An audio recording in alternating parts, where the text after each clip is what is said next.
The wind in that part of the territory had a voice. It was not the whisper of pines or the rush of a prairie breeze. It was a dry, rasping thing, born in the barren gullies and baked under a merciless sun. It spoke of endings.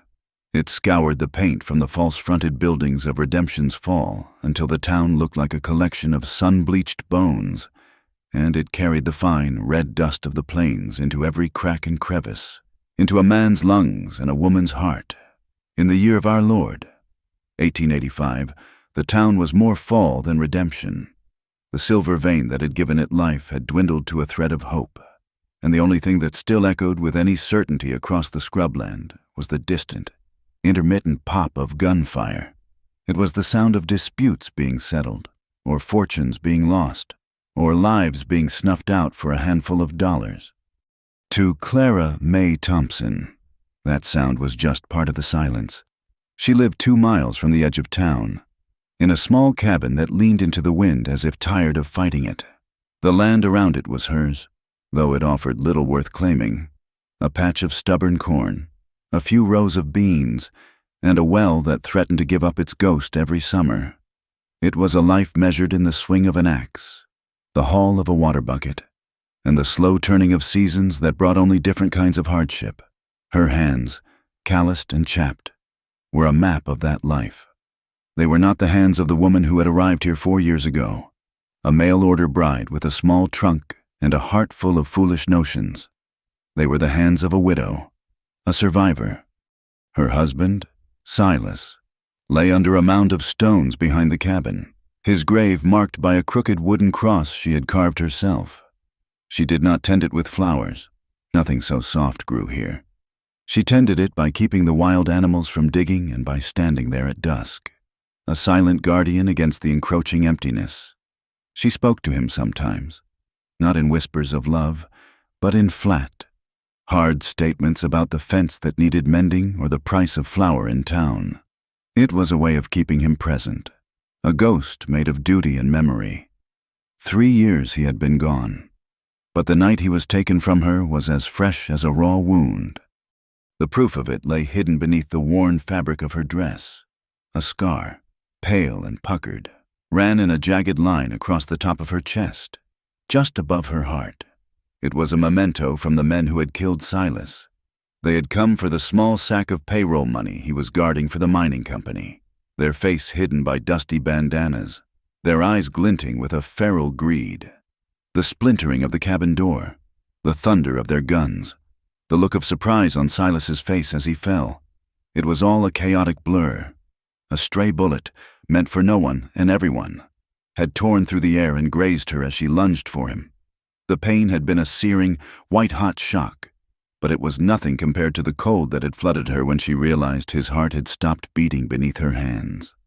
The men had taken the money and vanished, leaving her with a dead husband, a bleeding wound, and a silence that had never truly lifted. The scar was a promise she kept to herself, never to be so weak, so vulnerable, again. Her heart had not been broken that night. It had been cauterized. On a late autumn evening, the sky turned the color of a deep bruise. The wind, which had been a constant, nagging presence all day, began to howl in earnest, driving sheets of icy rain against the cabin's single-glass window. Clara had just finished her meager supper of beans and cornbread and was banking the fire for the night. The weather suited her mood. A storm was honest. It did not pretend to be anything other than what it was, a force of violent, cleansing power. She was securing the bolt on the door when a sound cut through the gale, a heavy, sodden thud against the wood. It was not a knock. It was the sound of a body hitting the ground. Her first instinct was fear, cold and sharp as a needle. She reached for the rifle she kept mounted above the fireplace, her movements practiced and sure. No one came to her cabin, especially not in a storm like this. The people in town kept their distance. They pitied her, or they feared her. A woman living alone on the edge of nowhere. Both feelings amounted to the same thing: isolation. She moved to the door, the heavy rifle resting in the crook of her arm, and listened. There was nothing but the wind and the rain. Slowly, carefully, she lifted the bar and pulled the door inward just a crack.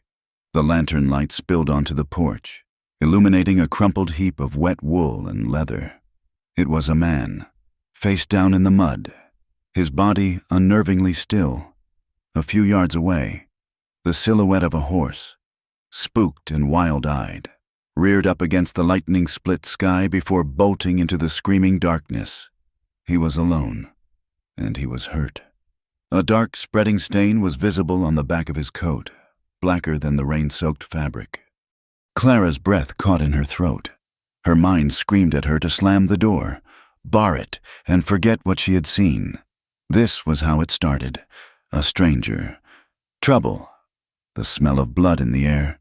It was the memory of Silas, pale and lifeless on the cabin floor. Every sensible part of her, every part that had fought to survive the last 3 years, told her to leave him to the storm. He was not her concern. The world was full of men who lived and died by the gun. But as she watched, a tremor ran through his body, a faint, involuntary shudder. He was alive. Another flash of lightning lit the scene, and she saw the waxy pallor of his skin. He would not be alive for long out here. Cursing under her breath, a low, bitter sound. She lowered the rifle and leaned it against the wall. "Damn it all to hell," she muttered to the wind. She could not. Whatever she had become, she was not yet a woman who could watch a man die on her doorstep. Even a man who brought trouble with him. Dragging him inside was a brutal, graceless struggle. He was heavy, a dead weight of muscle and bone, and the slick mud offered no purchase. She grabbed him under the arms, her boots sinking into the muck, and pulled. He groaned, a low, animal sound of pain that seemed to come from deep within his chest. Grunting with effort, her muscles straining, she heaved him over the threshold and onto the rough-hewn floorboards. She slammed the door against the storm and dropped the bar back into place. Her chest heaving, the cabin, her sanctuary, felt instantly violated. The clean scent of pine and wood smoke was now tainted by the smell of wet earth, sweat, and blood. She stood over him for a moment, breathing heavily, the lantern light casting long, dancing shadows on the walls. He was younger than she had first thought, perhaps in his late 20s, his face obscured by a thick dark beard and matted hair. He was mumbling something, his voice a fevered, incoherent whisper. He was dangerous. His kind was always dangerous. But as she looked at the growing pool of blood soaking into the floor, the cold resolve in her heart wavered. He was dying. With a sigh that was more exhaustion than pity, she knelt beside him. The work was grim and intimate. She took a knife from the kitchen block and cut away the back of his heavy wool coat and the blood-stiffened shirt beneath it. The wound was ugly. A ragged tear in the flesh high on his left shoulder, close to the back. A gunshot wound. No doubt about it.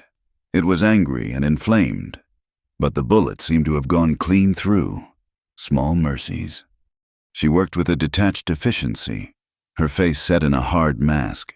She heated water over the fire, her movements swift and jerky.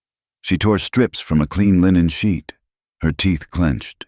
This was a violation of the quiet, ordered world she had built for herself. As she cleaned the wound, washing away the blood and grime, he flinched and moaned, his body arching in a spasm of pain. His fevered eyes fluttered open for a second, but they were unfocused, seeing nothing.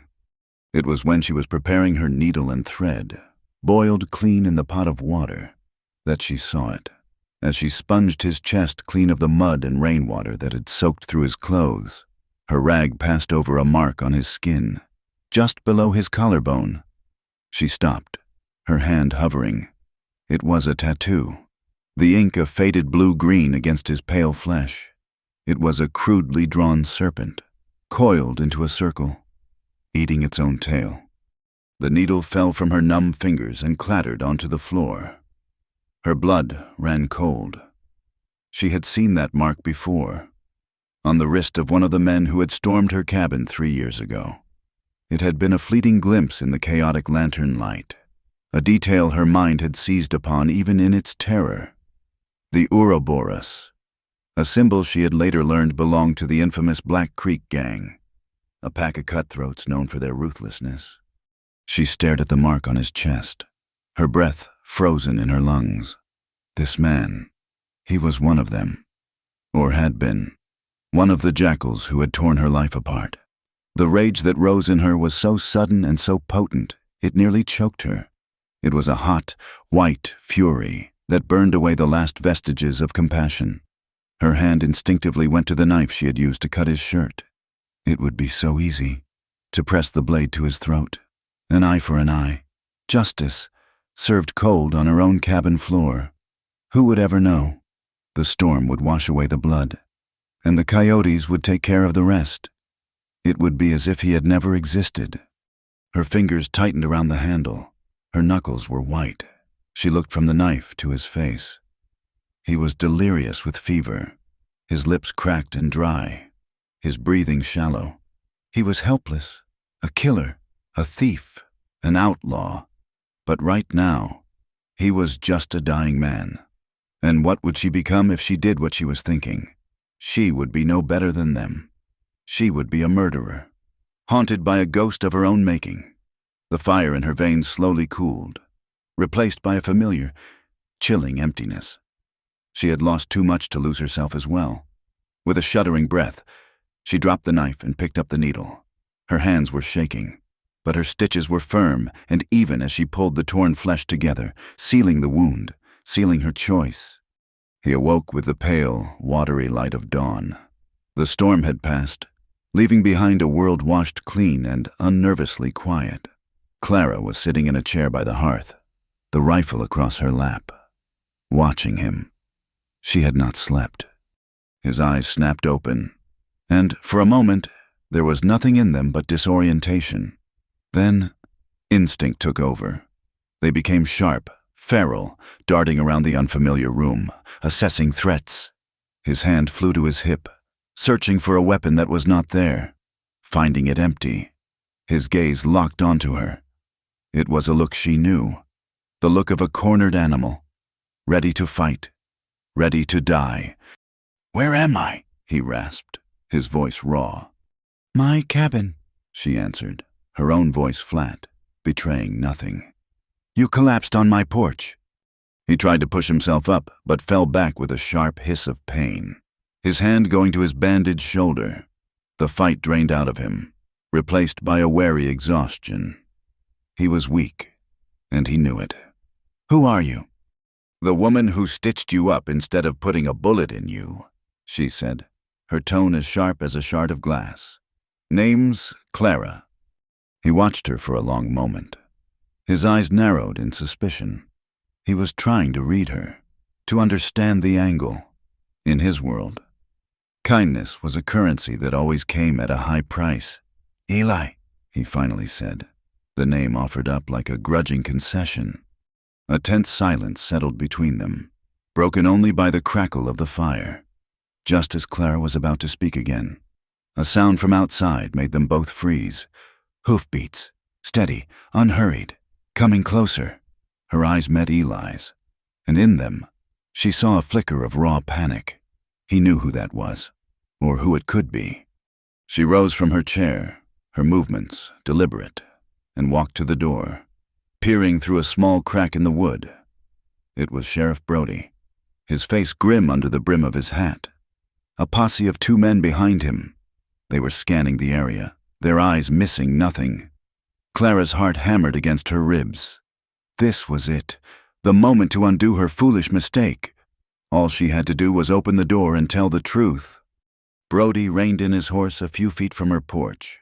"Morning, Mrs. Thompson," he called out, his voice carrying clearly in the crisp air. "Apologies for the intrusion." "Sheriff," she acknowledged, her voice tight. "We're tracking a fugitive, part of the Black Creek Gang. There was a shootout over by the canyon yesterday. One of them got away, wounded, rode this direction. You ain't seen anyone pass through here, have you? a man on a bay horse, riding hard. This was her chance, her deliverance. She could see Eli in her mind's eye, lying helpless in her bed, the serpent tattoo a brand of his guilt. She thought of Silas, of the life that had been stolen from her. Justice was at her door, wearing a silver star. She opened her mouth, and the lie came out before she could stop it. No, Sheriff, haven't seen a soul. The storm kept me inside all night. Brody studied her face, his gaze lingering. He was a good man, and he had been kind to her after Silas's death. But she could see the calculation in his eyes now. A lone woman was a vulnerable woman. You're sure? You keep that rifle handy. Clara, this man is dangerous. If you see or hear anything, you send word. I will, she said, the words feeling like stones in her mouth. He tipped his hat, turned his horse, and the patrol rode on, their forms shrinking against the vast, empty landscape. Clara closed the door, her back pressing against the solid wood, her eyes shut. She had done it. She had lied to the law, harbored a fugitive, an outlaw, a man who might very well be one of those who had left her a widow. Her fear, her rage, her grief, all of it had been overridden by something else, something she could not name, a stubborn refusal to be a pawn in anyone's game, even the law's, or perhaps it was a flicker of compassion she thought had died long ago. That night, the cabin was filled with a suffocating silence. Eli lay in her bed, drifting in and out of a fevered sleep. Clara sat by the fire again, the rifle once more in her lap. She stared into the flames, her mind a maelstrom of confusion. She had saved a man's life, but in doing so, had she damned herself? She had invited the wolf into her home, and now she was trapped with it, the door barred against the world. She looked over at the sleeping figure, a dark shape under the quilt, and a chilling question echoed in the hollows of her soul. Was this act of mercy her sin? A betrayal of the husband she had lost? Or was it something else entirely? Her salvation? Outside, the wind began to rise again, not with the fury of the storm, but with a low, mournful moan. It seeped through the cracks in the walls, a lonely, desolate sound that seemed to carry a warning. The days that followed fell into a harsh and unspoken rhythm. Eli's fever broke, leaving him weak but clear-eyed, and with that clarity came a heavy, watchful silence. He moved about the small cabin with the stiff, careful grace of a wolf testing a leg caught in a trap. He was a prisoner of his own broken body and her reluctant mercy. The air between them was thick with things unsaid. The serpent tattooed on his skin, the rifle she kept within arm's reach, the lie she had told to the law. They were two strangers bound by a secret, circling each other in a space no bigger than a horse stall. His recovery was slow, measured in the gradual return of strength to his limbs. At first, he could do little more than sit by the fire, his face pale and drawn, his gaze fixed on the flames as if searching for answers in their dance. Clara ignored him as best she could, focusing on her chores with a grim intensity. She would chop wood, the rhythmic thud of the axe a punctuation to the silence, and feel his eyes on her back. She would haul water from the well, her shoulders aching, and know he was watching from the window. His presence was a constant, low hum of danger, a disruption to the sterile peace she had cultivated in her solitude. When he was strong enough to stand without swaying, he began to work. He did not ask. One morning, she came outside to find him splitting kindling, his movements slow and deliberate, his face tight with the effort. He had taken the smaller axe, leaving her the heavy one.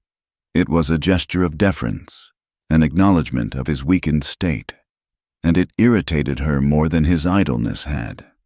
She did not want his consideration. She did not want to see him as a man, only as a problem that would, she hoped, eventually walk away. He kept his gun, a Colt Peacemaker with a worn handle, always near. When he worked, it lay on a nearby stump. When he sat, it rested on his lap. It was a part of him, an extension of the wariness in his eyes. It was a reminder of what he was, and a silent promise that he would not be taken easily. Clara, in turn, kept her distance. They ate at the small table at the same time, but at opposite ends. The space between them a gulf of mistrust. She would leave a plate of food for him, and he would eat it without a word of thanks. Thanks were not part of their arrangement. This was a debt being paid in labor, not in gratitude. Yet, in the quiet corners of their tense coexistence, something began to shift. It was not a conscious decision, but a gradual erosion of the walls they had built. It began with coffee. Every morning, she brewed a pot of the bitter, chicory-laced coffee she could afford. One day, as she went out to the woodpile, she poured a second cup and left it on the porch railing near where he was mending a section of fence. She said nothing. When she returned an hour later, the cup was empty. The next morning, he had drawn a fresh bucket of water and left it by the door before she had woken, saving her the first and coldest trip of the day. These small, silent gestures became their language. She found a pile of perfectly chopped firewood stacked by the door, far more than she needed for a single day. He discovered a pair of his worn-out socks, darned and folded, placed at the foot of his cot. One evening, she was struggling to mend a leather strap on her harness, her fingers clumsy and tired. He walked over without a word, took it from her hands, and with his own knife and a bit of sinew, repaired it with the deft, practiced movements of a man who understood such things. He handed it back, their fingers brushing for a fraction of a second. The contact was like a spark of static electricity, and they both pulled back as if burned. They did not look at each other for the rest of the night. Slowly, reluctantly, she began to see the man beneath the outlaw. She saw the way his hands, though scarred, were gentle when he reset a loose stone in her husband's grave marker. She saw the exhaustion in his eyes at the end of the day, an exhaustion that went deeper than physical labor. One night, as the wind howled outside, a lonely sound that always made the cabin feel smaller, she finally broke the silence that had reigned for weeks. "You were a ranch hand," she said. It was not a question, but a statement. She had seen the way he'd instinctively checked the horizon, the way he understood the language of the sky and the soil. He looked up from the fire, surprised by the sound of her voice in the quiet. He was quiet for a long time, and she thought he would not answer. "A long time ago," he finally said, his voice rusty. "In the Panhandle. Worked for a man named Silas Blackwood. Good man. Fair." He fell silent again. But something had been unlocked. The story came out of him in fragments, not as a confession, but as if he were recounting the life of another man. He spoke of long days in the saddle, the smell of cattle and dust, the easy camaraderie of the bunkhouse. He spoke of a friend, a young man named Jacob, who was more brother than friend. Then his voice grew harder. He spoke of a bad winter, of a cattle plague that had wiped out half the herd, of Blackwood losing the ranch to the bank.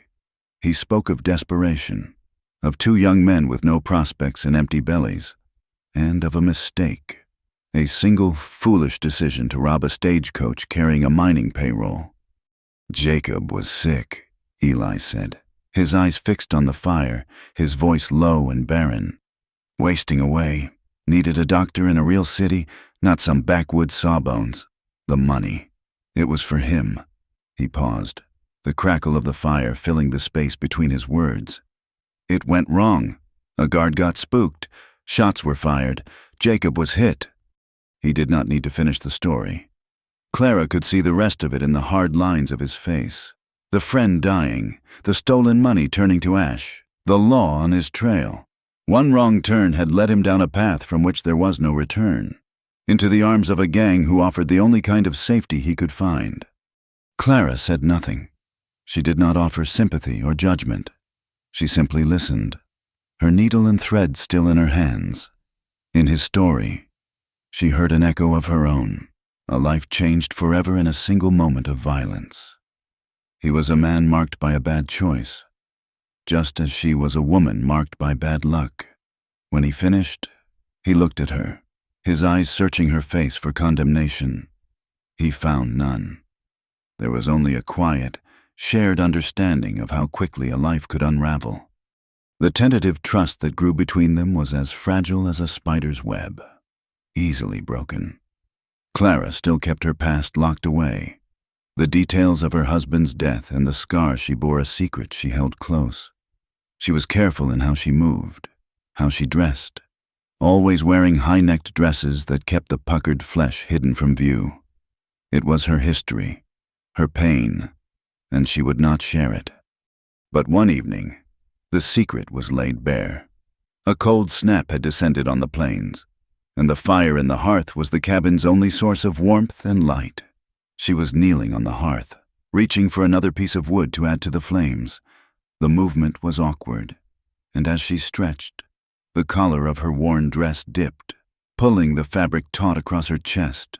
The firelight, flickering and alive, cast a warm, orange glow across her skin, and for a single, stark moment, the pale, jagged line of the scar was illuminated against her flesh. She did not realize it at first, but then she felt the change in the room. The air grew still. She looked up and saw Eli staring, his body frozen. His gaze was not on her face, but on her chest. He was not looking at her with pity or revulsion. His expression was one of intense, arrested quiet. She quickly straightened up, pulling her dress back into place, her heart hammering with a sudden, panicked shame. She felt exposed, as if he had read the most private page of her story. He said nothing. He simply tore his gaze away and looked back into the fire, his jaw tight, but something in his eyes had shifted forever. The suspicion was gone, replaced by a look of dawning, horrified understanding. He was a smart man. He had heard the whispers in town that first day about the widow Thompson. He knew about the Black Creek gang. Now, seeing the scar, he had pieced together the brutal arithmetic of her life. He knew who she was, what had been done to her, and what it must have cost her to drag a man with his gang's mark into her home. A strange and terrible respect entered his eyes, mingled with a shadow that looked an awful lot like guilt. He finally understood the true depth of the risk she had taken. The silence that fell between them now was different. It was no longer the silence of mistrust, but the silence of a shared, unspoken horror. Her next trip into Redemption's Fall confirmed her fears. The town was a tinderbox of gossip, and the sight of her was the spark that set it alight. As she walked toward the general store, conversations stopped. People turned to stare, their faces a mixture of morbid curiosity and pious judgment. The whispers followed her like stray dogs. The widow Thompson, living out there all alone. They say she ain't so alone anymore. At the store, Mr. Henderson, who had once offered his condolences with a sad shake of his head, now barely met her eyes, counting out her change with a curt efficiency as if he were afraid of catching a contagion. A woman she had known for years, Mrs. Gable, physically pulled her young son away as Clara passed, as if she were a walking pestilence. The sting of it was sharp and humiliating. She was an outcast twice over, first for being a widow who had failed to die with her husband, and now for an act of compassion the town had twisted into a sin. The final blow came as she was leaving. Reverend Miller, a man whose face seemed permanently pinched with disapproval, stood on the boardwalk outside the church, his Bible clutched in one hand. He did not address her by name, but his voice boomed across the dusty street for all to hear. "The Lord tells us to be wary of the serpent," he proclaimed, his eyes boring into her. "For it will slither into the lonely places, into the hearts of the weak and the godless. There are men marked by the devil in this land, and woe to any who would offer them harbor. To shelter a sinner is to invite damnation into your own house." Clara froze, her bag of flour and salt feeling impossibly heavy in her arms. Every eye in the street was on her. She could feel the heat of their judgment, the weight of their condemnation. For a moment, she wanted to crumble, to run back to her cabin and never come out. But then, the same hard defiance that had allowed her to survive the last 3 years rose up in her. She straightened her back, lifted her chin, and met the Reverend's fiery gaze with one of cold, unblinking ice. Without a word, she turned and walked away, her footsteps even and deliberate, leaving the whispers and the judgment behind her. She returned to the cabin in a storm of fury and shame. The injustice of it burned in her gut. She had been the victim, the one left behind, and still, they found a way to blame her. She burst through the door, dropping the sack of supplies onto the table with a thud that made Eli jump. He saw the look on her face and knew instantly that something was wrong. He was standing by his cot, his bedroll tied, his pistol holstered at his hip. "I'm leaving," he said, his voice low and firm. He had heard. He must have heard. The wind carried everything in this empty place. "I will not bring this on you." "Bring what on me?" she snapped, her voice trembling with rage. "The judgment of a town full of hypocrites? They judged me long before you ever showed up. They judged me for surviving when my husband did not." "It does not matter," he said, his face a mask of grim resolve. "That preacher, he's put a target on your back. As long as I am here, you are in danger. From the law, from them." He gestured vaguely toward the town. "I will not be the reason they burn you out." "And where will you go?" she challenged him, stepping closer. "You're barely healed. You think you can outrun a posse in your state. The cold will kill you before they ever find you. The land will kill you." "That is my concern, not yours," he shot back, his own temper flaring. "You have done more than enough. You should have let me die on that porch." "Maybe I should have," she cried, her control finally shattering. The words, hot and cruel, hung in the air between them. The argument had become something more than just his leaving. It was about her loneliness, his guilt, her fear, his pride. It was about the impossible situation they were in, trapped together by a single act of kindness. "Why did you not?" he demanded, his voice raw with frustration and something else, something that sounded like pain. "Why help a man like me?" "Because I am not like them," she shouted, her hands clenched into fists at her sides. "Because I know what it is to be left for dead." As she spoke, the sky outside, which had been darkening all afternoon, unleashed a sudden, violent crack of thunder. It shook the small cabin to its foundations. The sound was like a gunshot, and in that instant, the space between them vanished. He moved first, closing the distance in 2 long strides. He grabbed her by the shoulders, his grip hard, his eyes blazing with a desperate, wild energy. "Clara," he breathed, his voice a raw plea. And then he kissed her. It was not a gentle kiss. It was brief, violent, and utterly consuming. It was a collision of hunger and fear, of desperation and a terrible, aching loneliness. It was the taste of coffee and dust and the storm that was breaking inside both of them. It was the desperate act of a man who had forgotten what tenderness felt like, and a woman who had forgotten she was capable of feeling anything at all. For a shocking, heart-stopping moment, she did not resist. Then, just as quickly, the spell was broken. Reality came crashing back in. The shame, the fear, the memory of her husband, it all rose up in a sickening wave. With a cry that was half rage and half sob, she shoved him back and slapped him hard across the face. The sound was sharp and final in the small room. He stumbled back, his hand going to his cheek, his eyes wide with shock and regret. She stood there, trembling from head to toe, her breath coming in ragged gasps. The back of her hand tingled where it had met his skin. They stared at each other as the thunder rolled again, the gulf between them now wider and more impossible than ever. Without another word, he turned and walked out the door, into the roaring rain. She let him go.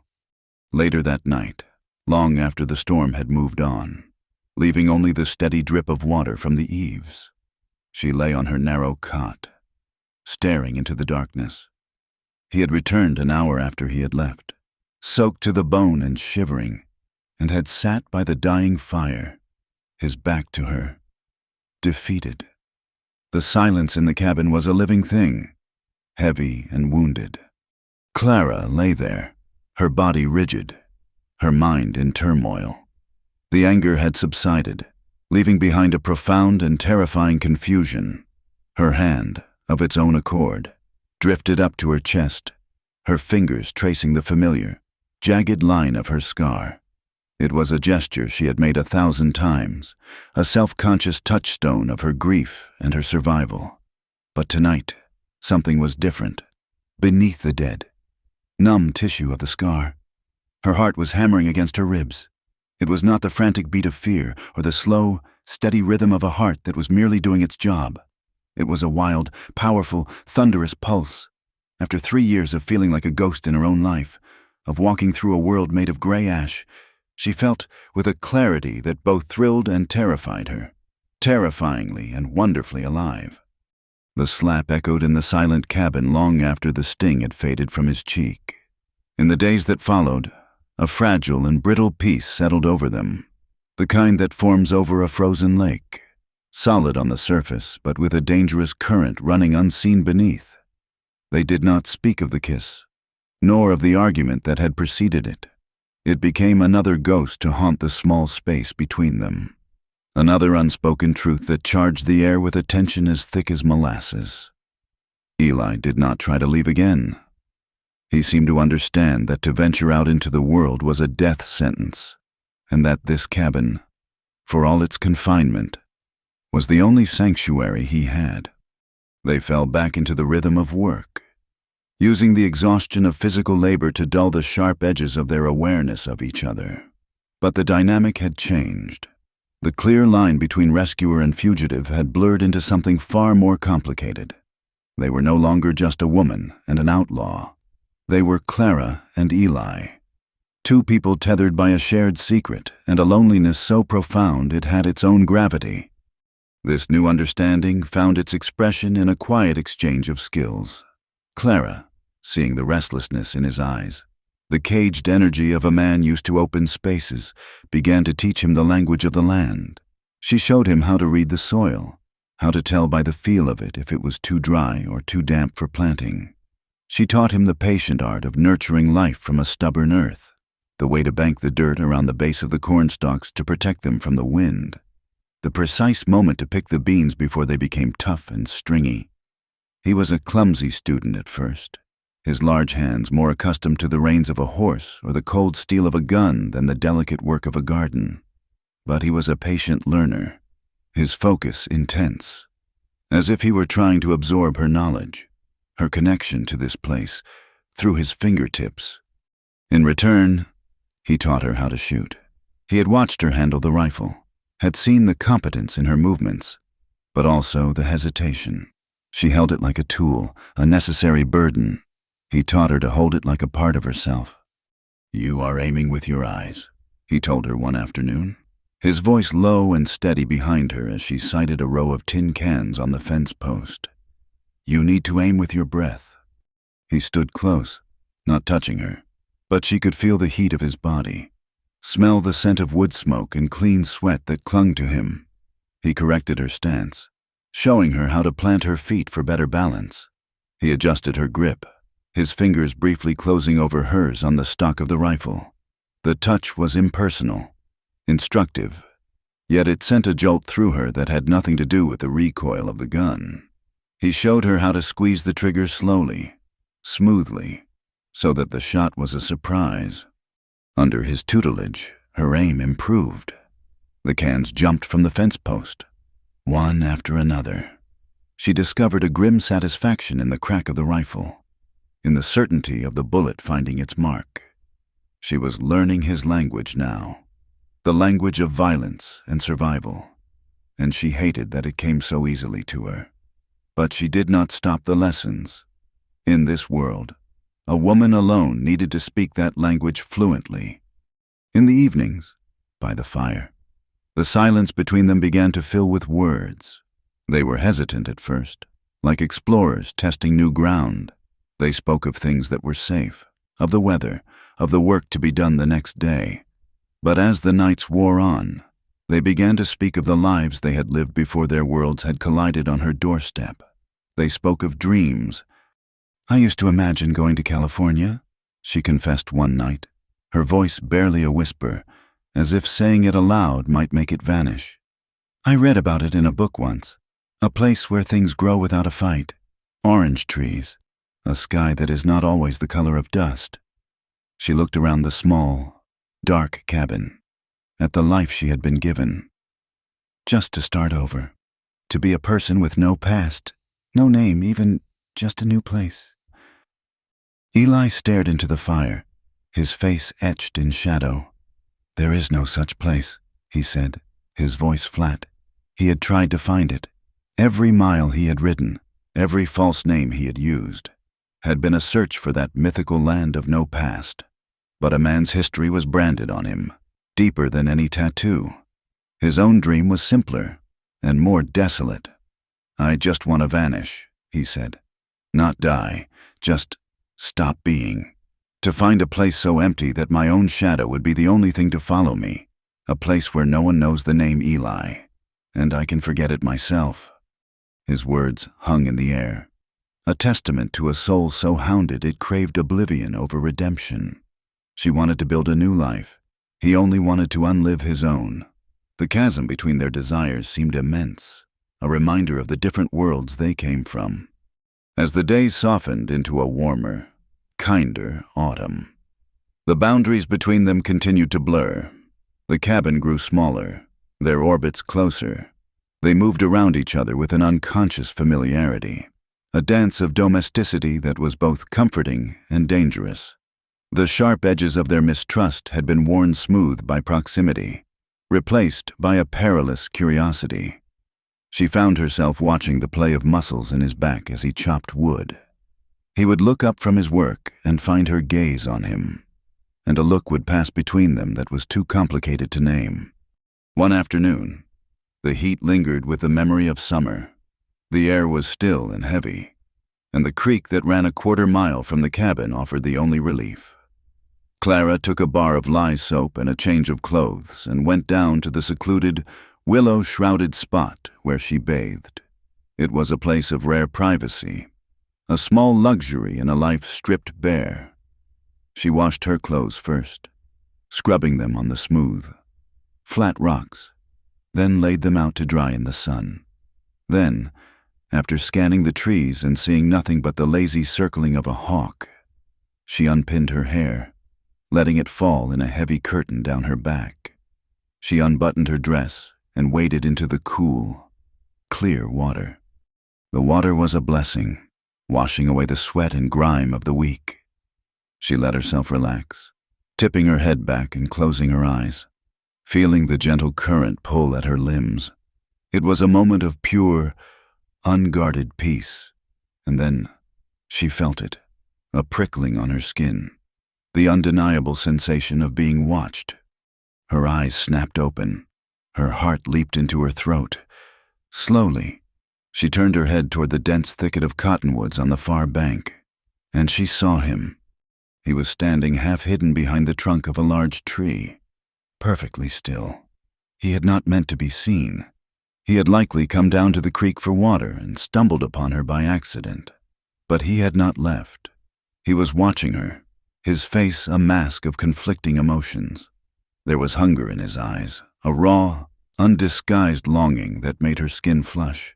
But there was also a profound and terrible shame, a self-loathing that tightened his jaw and darkened his gaze. He was caught, trapped between his desire and his knowledge that he had no right to it. He was a thief, stealing a glimpse of a life, a softness he could never possess. For a long moment, they were both frozen, locked in that silent, loaded stare. Clara did not scream or try to cover herself. The fear she should have felt was replaced by a strange, aching sorrow for him, for both of them. She saw in his eyes not the leering of a predator, but the agony of a starved man looking at a feast he could never touch. Finally, with a look of profound regret, he broke the gaze, turned, and vanished back into the trees as silently as he had appeared. That night, the tension in the cabin was unbearable. They ate in a silence that was heavier than any they had shared before. She could not look at him. She felt both violated and strangely powerful, ashamed and deeply seen. After he had cleared their plates, he came and stood before her chair by the fire. He did not look at her, but at the floorboards between his boots. "Clara," he began, his voice low and broken, thick with a shame that was almost painful to hear. "What I did today, at the creek, there is no excuse for it. It was wrong. I am sorry." She looked up at him then. In the flickering firelight, he looked younger, more vulnerable than she had ever seen him. The hard shell of the outlaw had cracked, revealing the broken man inside. Her anger, what little she had, dissolved. "I am tired, Eli," she said, her voice weary. "I am so tired of being a ghost, of waking up and going to sleep and feeling nothing in between but the work. Sometimes I think if I just stood still, the wind would blow right through me." Her confession was a quiet admission of the truth she had seen in his eyes that afternoon. He had not just been looking at a woman's body. He had been looking at someone who was alive, and it had reminded her of how long she had been dead. He knelt before her then, his movements slow and hesitant, as if approaching a frightened animal. He looked from her face to the high collar of her dress, to the place where he knew her secret lay hidden. "I know," he whispered.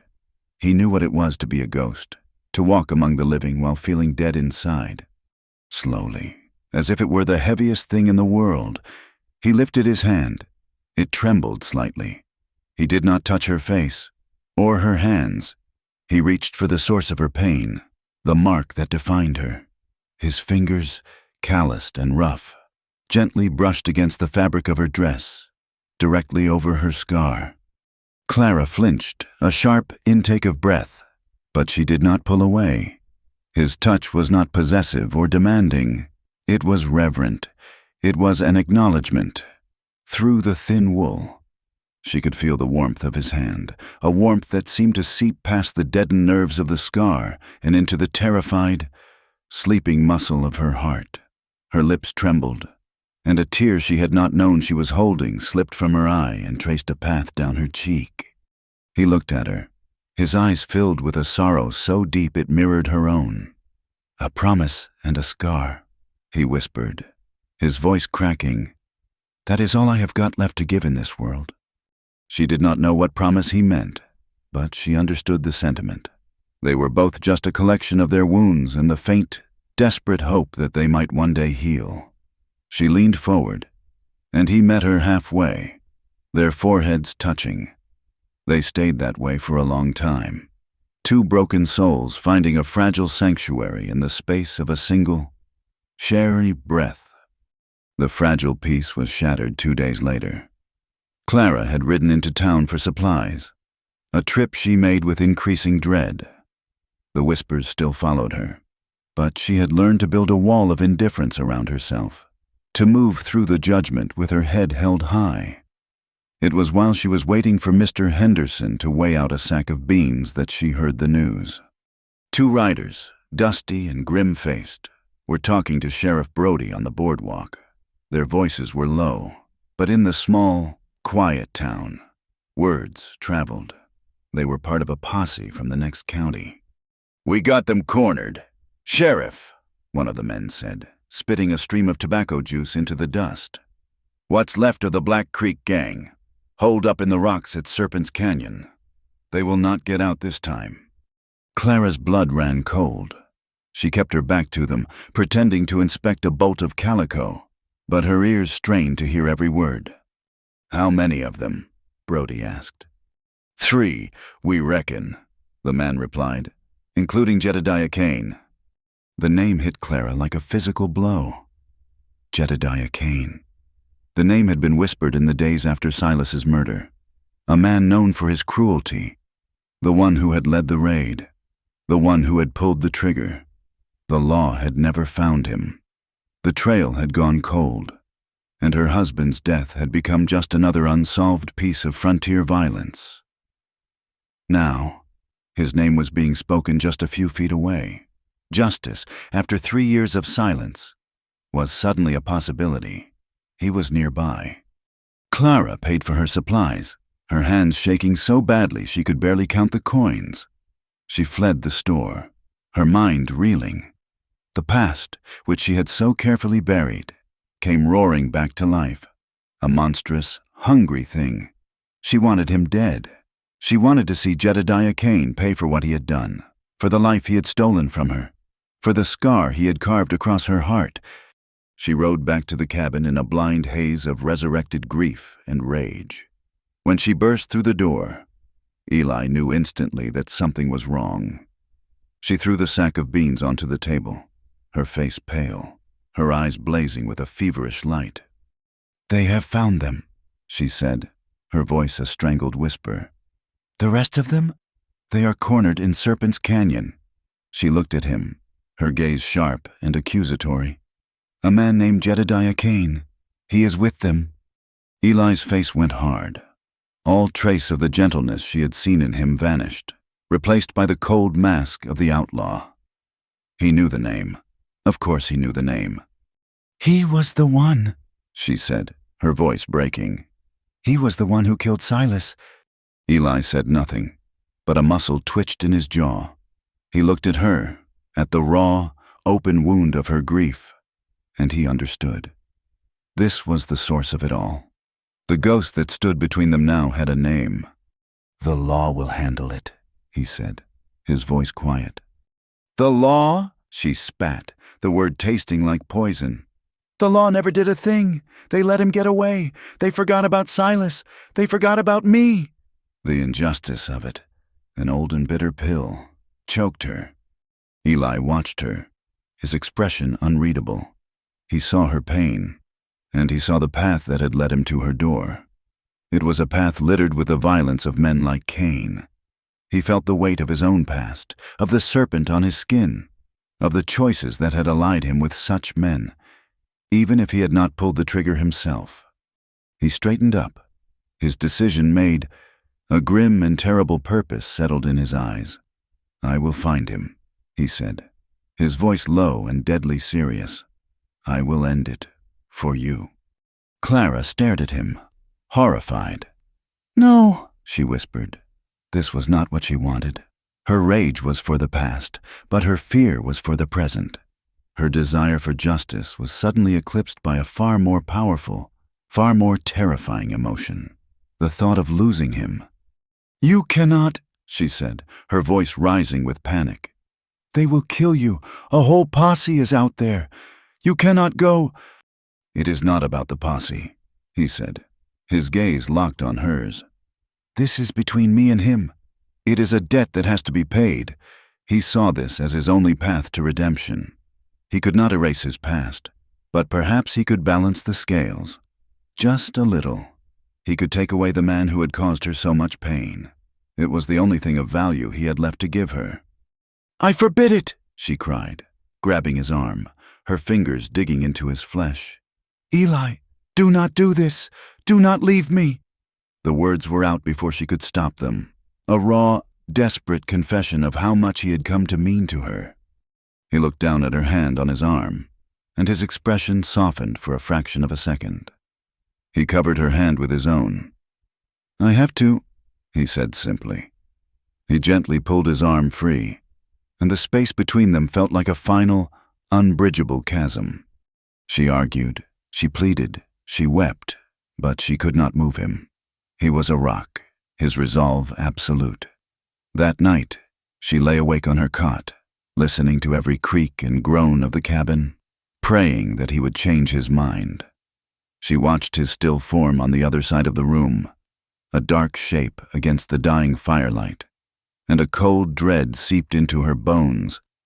But when the first pale light of dawn crept through the window, she was alone. His cot was empty, the blanket folded neatly. His gun was gone. She ran to the door and threw it open. Scanning the horizon, there was nothing, just the vast, empty plain stretching out to meet a cold, indifferent sky. He was gone. The silence Eli left behind was a different kind of quiet. It was not the familiar, companionable silence of solitude she had known for 3 years. This was a hollow, aching void, filled with the phantom echo of his footsteps and the memory of his voice.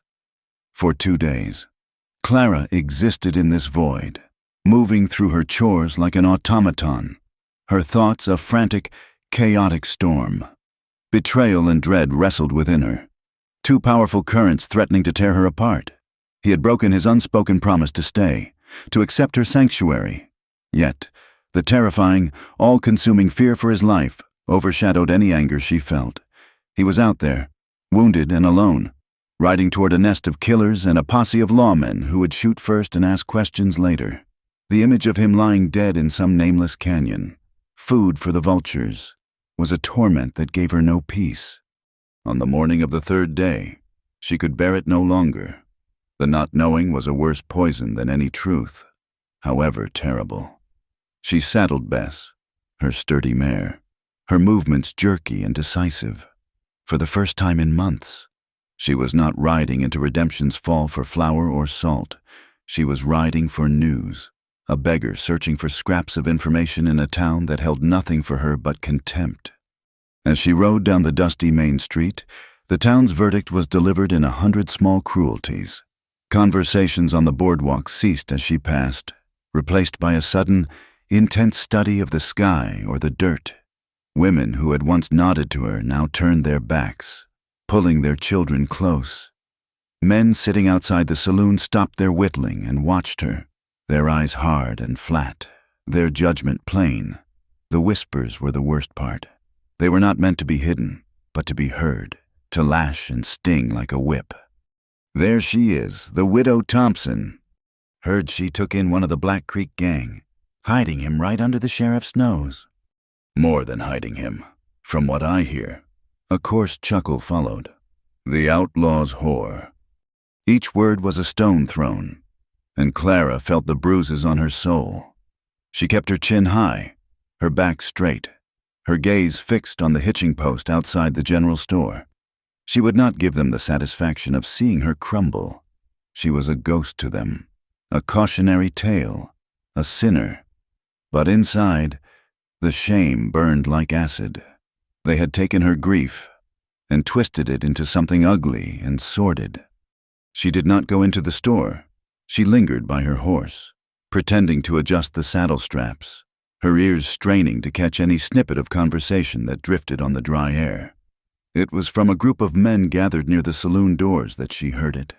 They were rough men, likely prospectors or ranch hands, their voices loud and careless. Sheriff Brody and the posse rode out at dawn, one of them said, leaning against a post. Headed for Serpent's Canyon. About time, another spat. Heard some damn fool rode in there alone yesterday, looking for that snake, Jedediah Kane. Must have a death wish. Clara's heart seized in her chest. A cold dread, sharp and absolute, washed over her.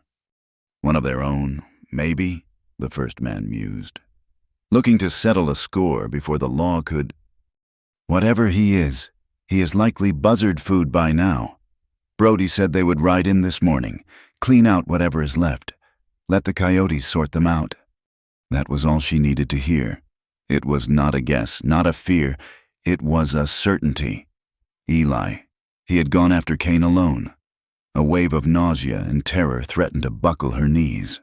Torn between the searing anger at his foolish, noble betrayal and a desperate, primal need to get to him, she did not hesitate.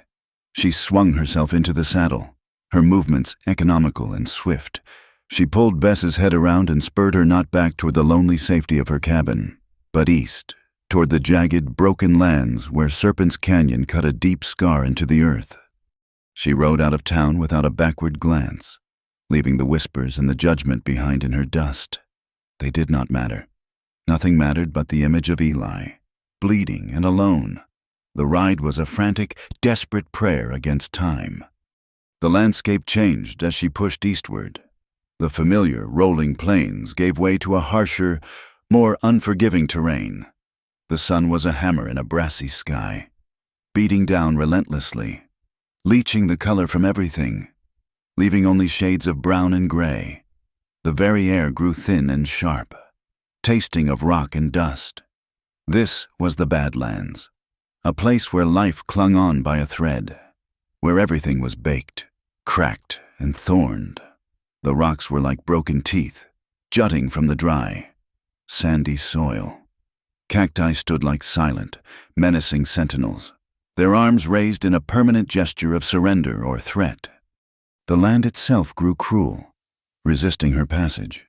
The trail, once clear, dwindled to a barely discernible track, then vanished altogether.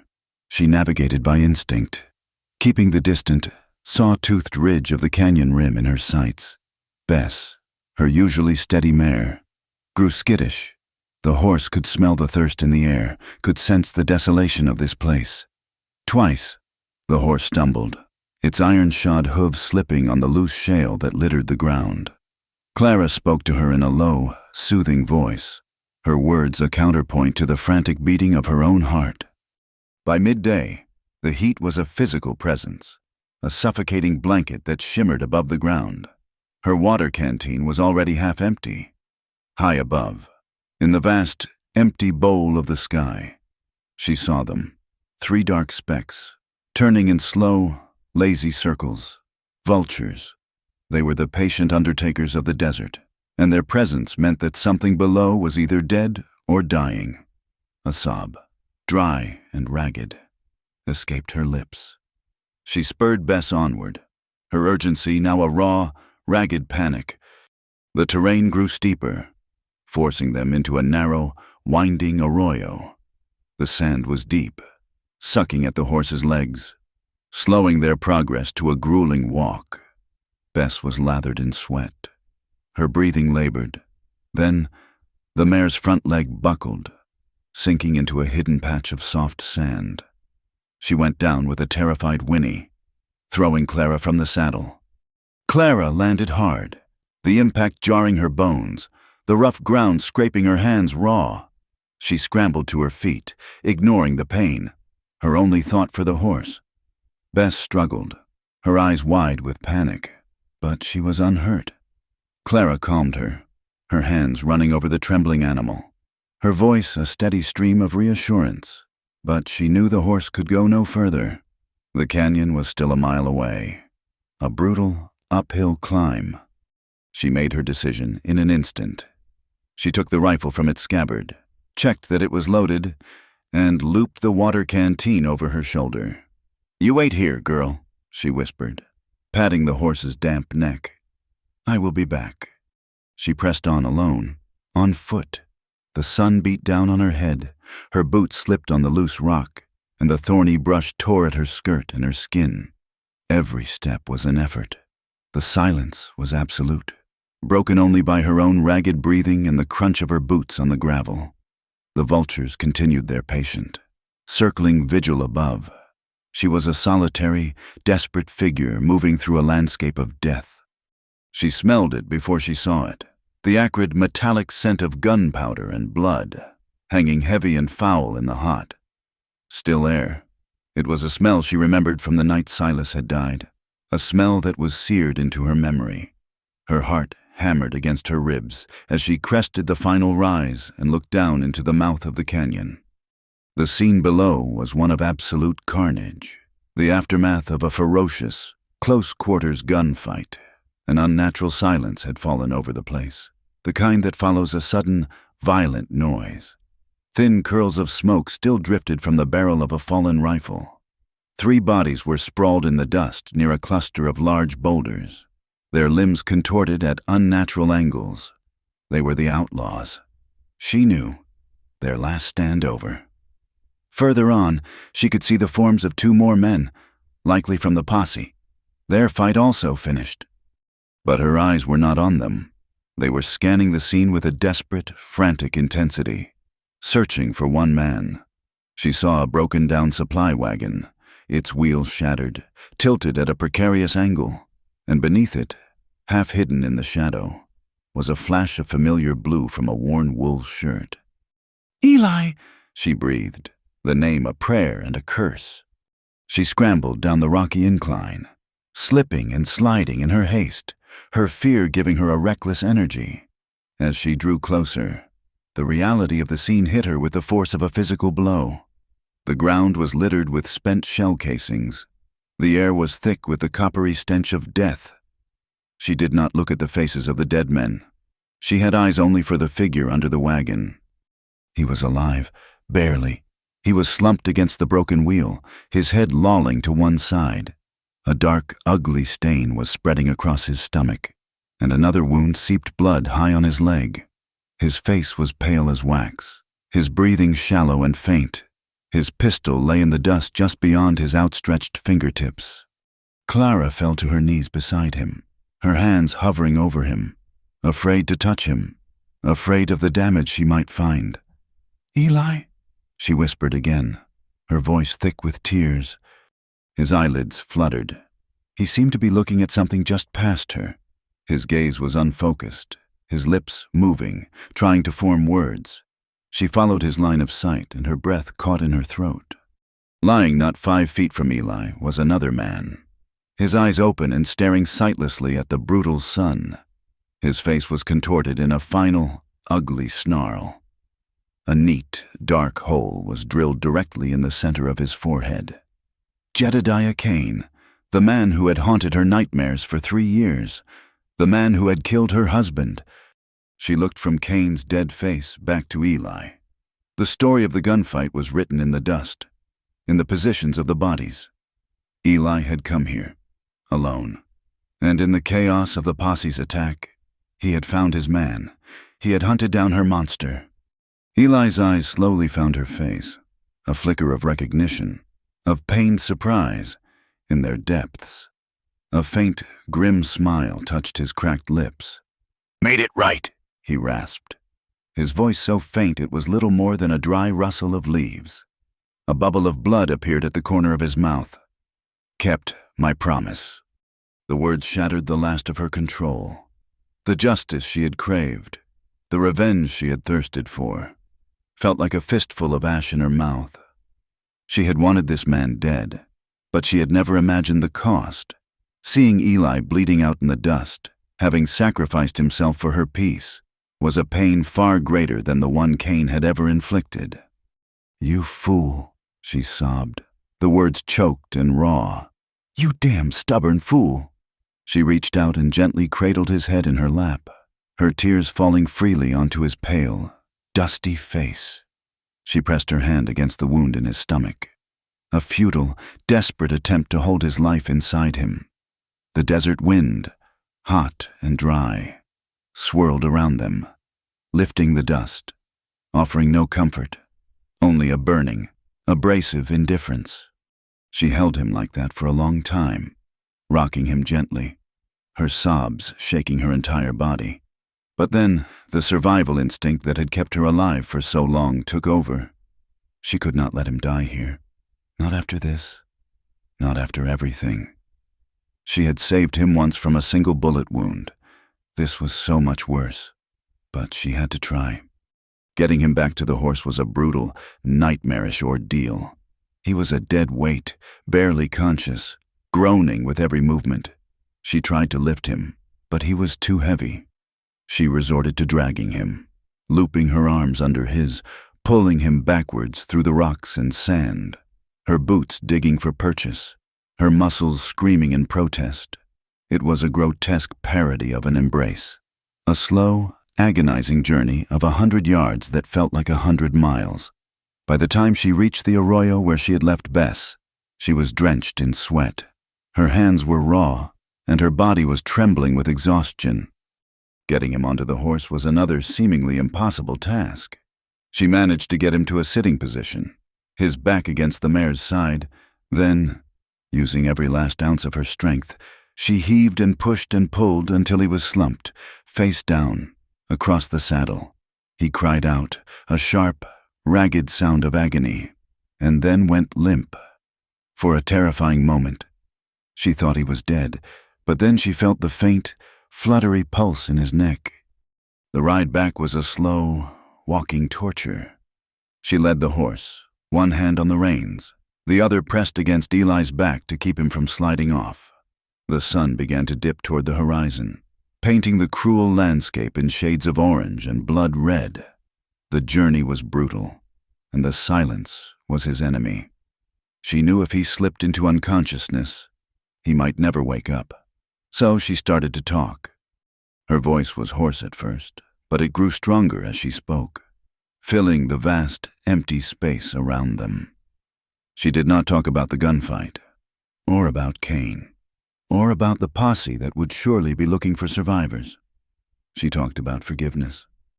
"Pain, it is a strange thing," she said, her eyes on the path ahead. "We think it is a curse, something to be avoided, something that breaks us. But it is not. It is the thing that proves we are human. It is the price of being alive. Silas, his pain ended in a second. But mine went on, and it hollowed me out. I thought the scar was the mark of what I had lost, but maybe it is the mark of what I survived."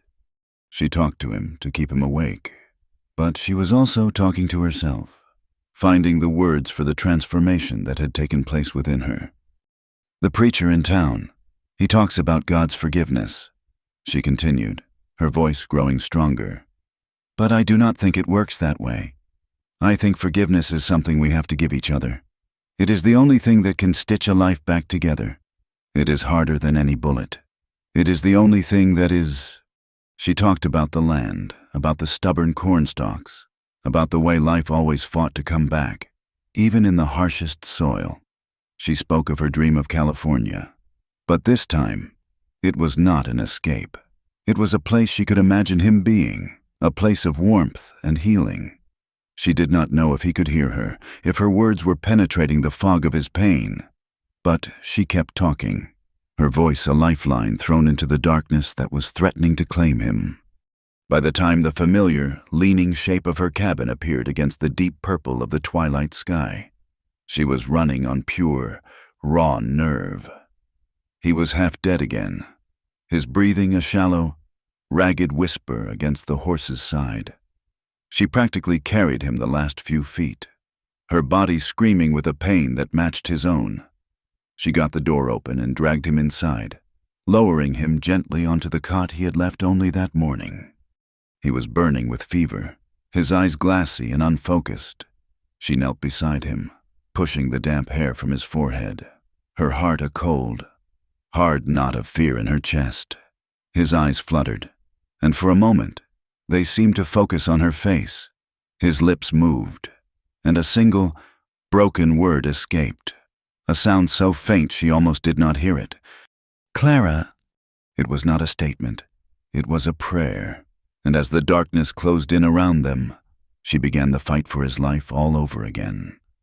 The world shrank to the four walls of the cabin, and time became a meaningless river of light and shadow. Days bled into nights, in a waking nightmare of boiled water, bloody rags, and the constant, low murmur of Eli's fevered breathing. Clara moved in a trance of exhaustion, her body a machine of pure, stubborn will. She scoured his wounds with whiskey, the sharp, clean scent mingling with the coppery smell of blood and the sour odor of infection. She stitched the gash in his leg with a steady hand, her face a grim mask of concentration. The wound in his stomach was the one that terrified her. It was deep and angry, and she knew, with the cold certainty of a farmer watching a drought, that it was killing him from the inside. She forced broth and water between his cracked lips, spoon by agonizing spoon. She sat by his side for hours, sponging his burning forehead, listening to the shallow, ragged rhythm of his lungs. He drifted in a dark sea of delirium, crying out names she did not know, his hands clenching at the quilt as if fighting off invisible demons. Sometimes, in a moment of fleeting clarity, his eyes would find hers, and in them, she would see a raw, pleading terror. In those moments, she would take his hand, her calloused fingers wrapping around his, and hold on tight, a silent promise that she would not let him go. She was no longer just his rescuer. She was his anchor to the living world. On the fourth day, the fever broke. She woke from a brief, fitful sleep in her chair to find him watching her, his eyes clear for the first time. The fire in his skin had receded, leaving behind a waxy, translucent pallor. He was weak, appallingly so, but he was lucid. A wave of relief so profound it was physically painful washed over her, making her dizzy. She had done it. She had pulled him back from the edge. But their reprieve was short-lived.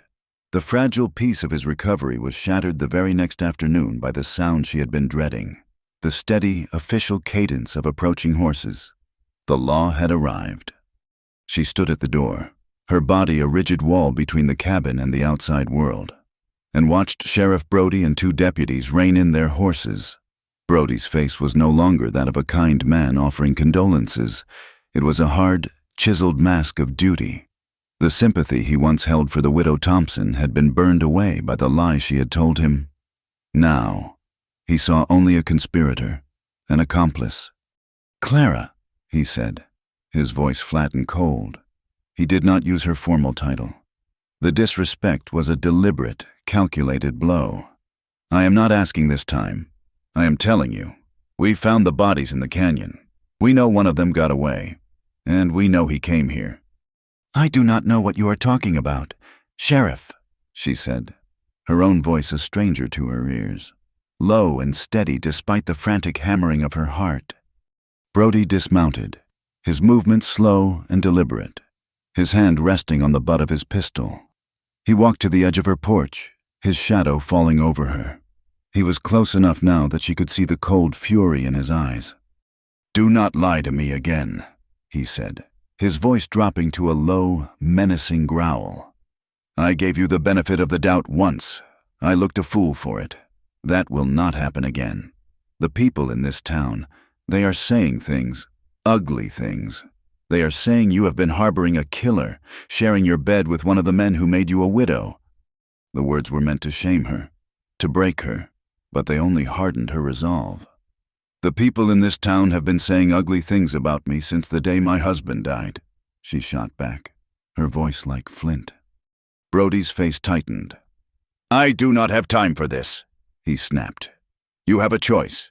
You give him up now, and I will speak for you. Tell the judge you were coerced, or you keep protecting him, and I will charge you as an accessory to murder. I will see you hang right beside him." He leaned closer, his voice dropping further, becoming a venomous whisper. "And this place, this little patch of dirt you have clung to, I will burn it to the ground. I will scatter the ashes and salt the earth so that nothing ever grows here again. You will have nothing. Do you understand me?" The threat was real. She could see it in his eyes. He would do it. He would erase her from this place, destroy the last vestige of the life she had tried to build. Fear, cold and sharp, pierced through her defiance. She thought of Silas's grave, of the stubborn cornstalks, of the 4 walls that had been her only shelter. From inside the cabin, a weak voice called out her name. "Clara!" It was Eli. He had heard everything. Brody's head snapped up, his eyes locking on the cabin door, a look of grim triumph on his face. The game was over. Clara turned and went back inside, leaving the sheriff standing on her porch. Eli had pushed himself up on one elbow, his face a mask of pain and exhaustion. His gaze was fixed on her, and in his eyes she saw a terrible, heartbreaking resignation. "Let them take me," he whispered, his voice a dry rasp. "He is right. I have brought nothing but ruin to you. You deserve peace, Clara. You deserve a life."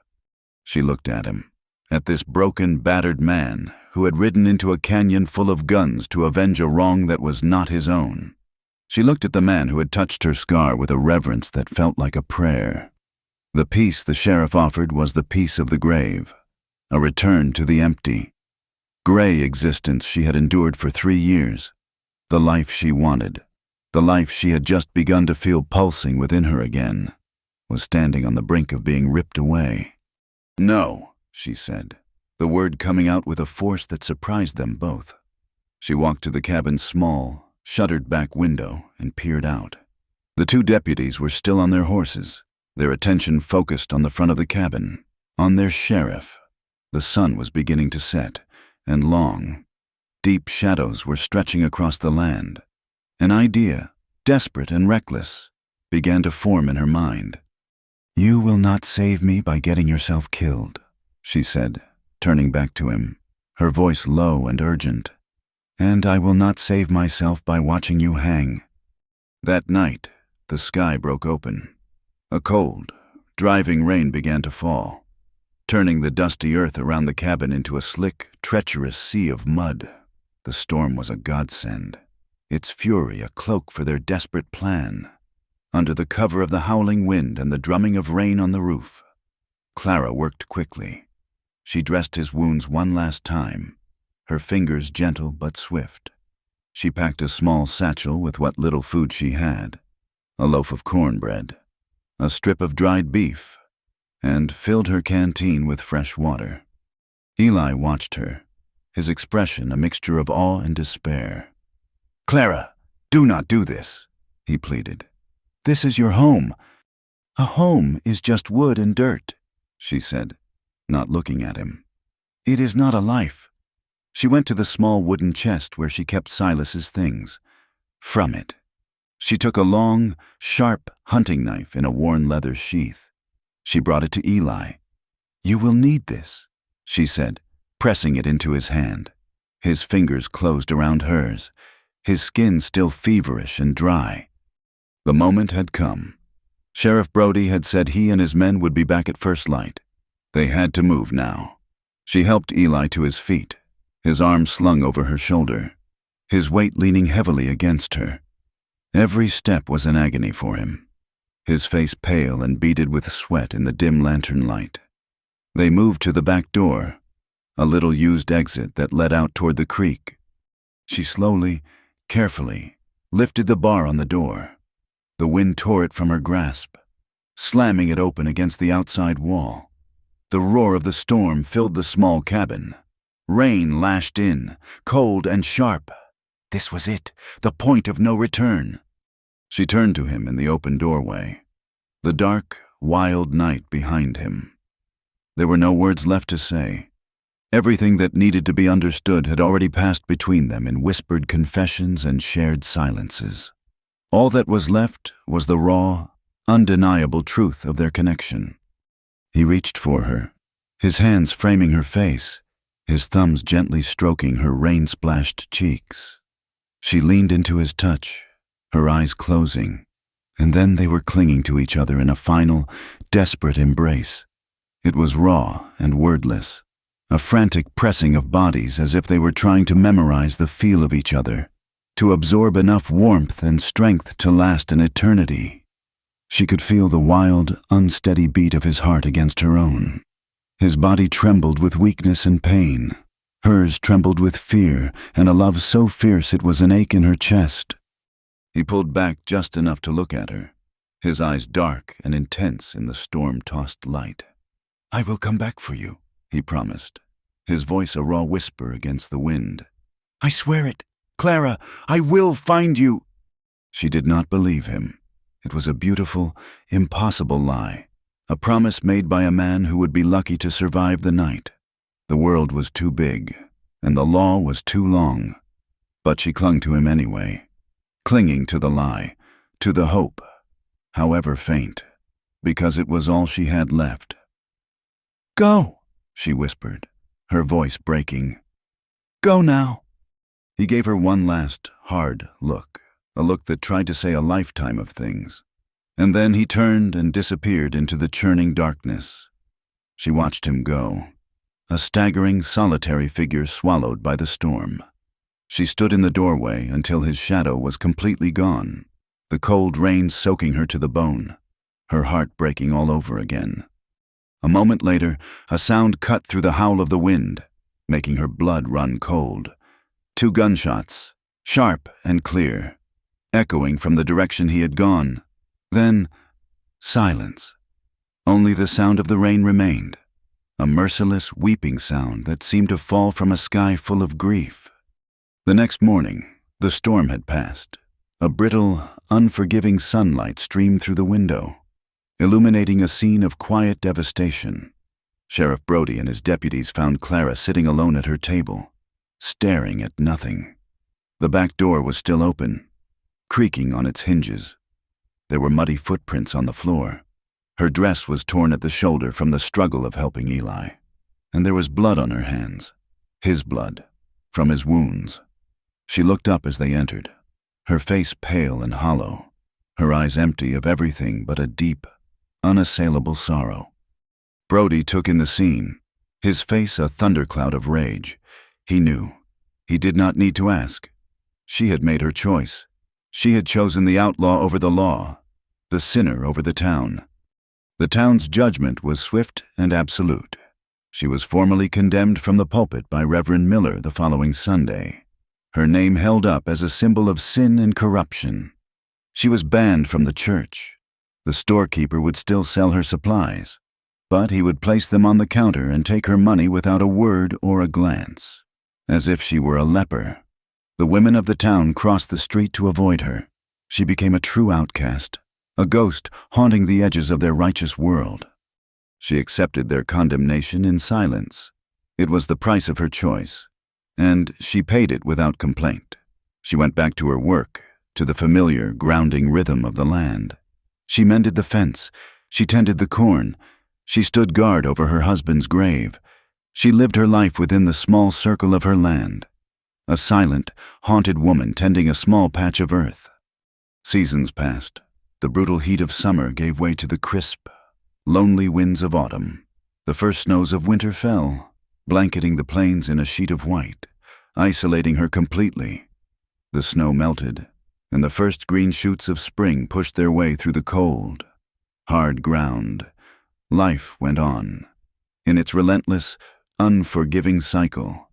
But for Clara, time had a new measure. She measured it in the changing of the wind. For whenever the wind turned cold, blowing from the east, from the direction he had fled, the scar on her chest would ache with a deep, phantom pain, a constant, physical reminder of the promise and the man she had lost to the storm. The years that followed were etched not in the pages of a calendar, but in the slow, relentless carving of the wind upon the land and upon Clara's face. 5 years, 5 cycles of planting and harvest, of brutal summer sun and biting winter snows. The town of Redemption's fall had withered further, its pulse growing fainter, but its judgment remained as sharp and constant as a butcher's knife. Clara had become a fixture in their landscape, a piece of local lore. She was the woman on the edge of the world, the outlaw's whore, a silent, solitary figure who came to town for supplies and left with nothing but the weight of their stares. She had learned to live inside the silence, to build a fortress of routine. Her world was the plot of land, the leaning cabin, the mound of stones that held her husband, and the vast, empty sky that promised nothing. Hope was a currency she no longer dealt in. One evening, as the sun bled its last, fiery colors across the horizon, she was latching the gate to her small vegetable patch. The air was still and cool, carrying the scent of dust and the distant, lonely cry of coyotes. It was in this familiar, fading light that she saw him, a figure standing just beyond her property line, a silhouette against the deepening purple of the sky. He was not a rider, and he was not from the town. He was a stranger, and strangers were a danger she had not had to calculate for a long, long time. Her first instinct, ingrained and immediate, was to reach for the rifle that was never far from her side. She stood frozen, her hand on the rough wood of the gate, watching him. He did not move closer. He simply stood there, as if waiting for permission, or perhaps gathering the courage to take another step. He was thinner than she remembered, and he stood with a stoop. His body canted to one side as if he were carrying an invisible weight. As he finally moved, taking a slow, hesitant step into the light spilling from her cabin window, she saw the reason. He walked with a pronounced and permanent limp, his left leg dragging slightly in the dust. Her heart, a slow, methodical muscle that had done nothing but keep her alive for 5 years, gave a sudden, violent lurch. It was a painful, shocking sensation, like a long frozen river cracking open. She did not recognize the weathered face, etched with lines that spoke of hardship and pain. She did not recognize the threadbare coat or the weary slump of his shoulders. But then he lifted his head fully, and his eyes met hers across the twilight distance. And in that moment, the 5 years of silence and sorrow and dust were wiped away as if they had never been. They were the same eyes, older, filled with a sorrow that went bone deep. But they were his. They were the wild, suspicious eyes that had stared up at her from her cabin floor. They were the eyes that had watched her with shame and hunger by the creek. They were the eyes that had promised to come back for her in the heart of a storm. It was Eli. He had returned, not as the desperate fugitive she had known, but as a ghost shaped by the years he had spent running. The serpent on his skin, she knew, would be faded. But the brand of his past was now carved into his very bones, in the way he walked, in the way he held himself against a world that had tried its best to break him. He was scarred. He was older, but he was alive. He stopped a few feet from her, close enough now that she could see the fine web of scars around his eyes, the silver threads in his dark, unkempt hair. He looked as though he had traveled 1,000 miles on foot, and every one of those miles had taken its toll. He seemed to be holding his breath, his gaze searching her face, looking for a sign, any sign at all. "Clara," he said, and the sound of his voice was a shock. It was rougher, deeper than she remembered, the voice of a man who had spent more time in silence than in conversation. She could not speak. Words were a language she had almost forgotten. Her throat was a knot of disbelief and 100 other emotions too powerful and too sudden to name. 5 years of prayer she had not even known she was making had just been answered, and the shock of it was a physical blow. He saw the turmoil in her face, and a look of pain crossed his own. He had expected this. He had likely played this moment over in his mind 1,000 times on 1,000 lonely nights. "I never stopped running," he said, his voice low and ragged, as if he were pulling the words up from a deep, dry well. "There was always someone looking, always a ghost on my trail. I worked ranches in Colorado, dug for silver in Nevada. I was a different man in every town, with a different name, but none of them were me." He took another halting step closer. "I never stopped thinking of you, not for a single day. Some nights, the memory of your face was the only thing that felt real in this whole damn world." He paused, his chest rising and falling with the effort of the confession. "That promise I made, in the storm, it was not just to come back. It was a promise to live, to try and be a man you had not wasted your life saving. I did not join another gang. I did not raise my gun against another man unless I had to. I worked. I kept my head down. I tried to change. That promise, it was the only thing that kept me breathing when every part of me wanted to just lie down and die." His words washed over her, a tide of memory and pain and a terrible, soaring hope. He had not forgotten. He had held on to her, to the promise, through all those empty years. Still, she could not find her voice. What could she say? How could she bridge the chasm of 5 years with mere words? So she did the only thing that made sense. She let go of the gate, the wood pressing a deep line into her palm. She walked toward him, her legs unsteady, as if she were learning to walk all over again. He stood his ground, his body tense, bracing himself for her anger, for her rejection. But she did not stop until she was standing directly in front of him.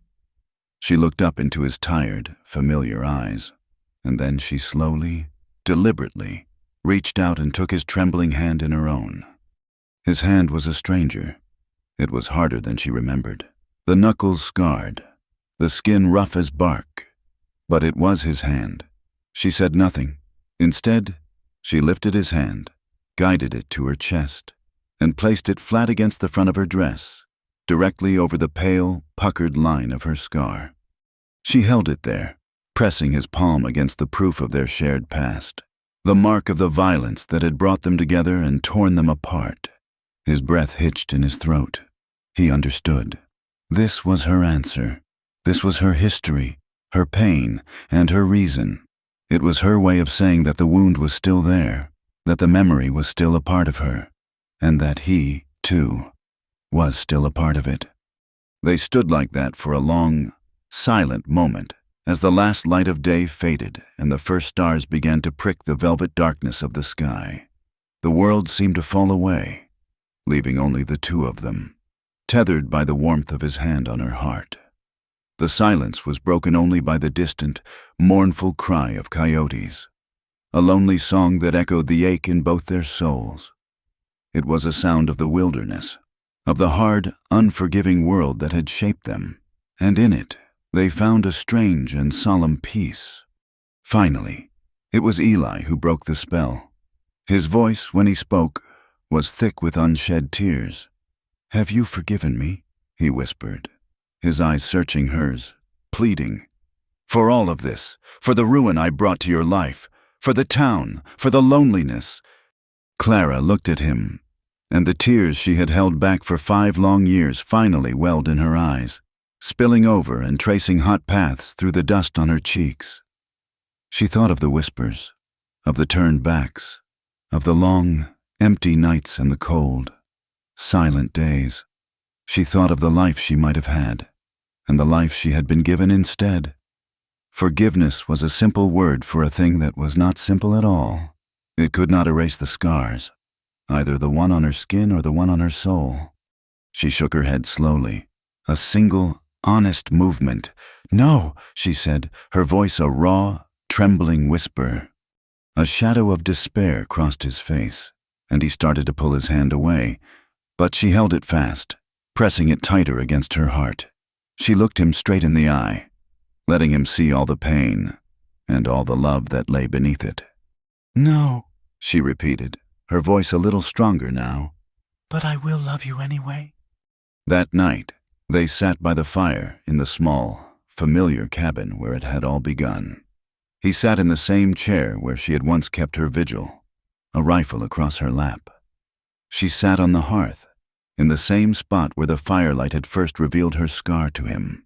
The flames danced and leaped, casting their flickering, golden light on the two of them, illuminating the stories etched into their skin.